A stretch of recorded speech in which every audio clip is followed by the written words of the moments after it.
Ito ang simula na mas pinalakas at mas maasahang serbisyo sa kuryente sa isang matagal ng hiling ng ating mga albayanos.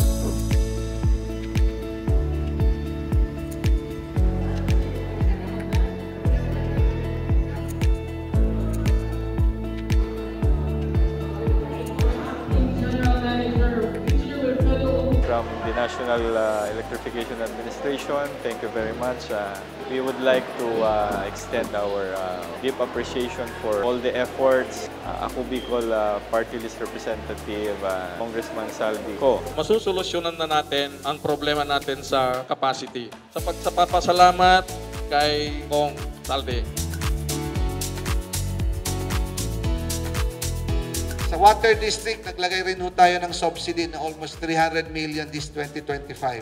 So maayos din ho kasi hindi rin ho inaayos yung serbisyo doon. Dahil kailangan ho talaga mapalitan yung mga lines. So dapat medyo mababa rin ho yung collection dyan. Aside from mahina rin po ang service na hindi pinapalitan yung mga lines, kailangan din ho natin ng magaling na mayor.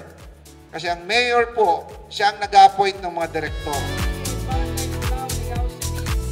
Ako Bicol Party List, katabang na, kasurug pa, number 131 sa balota.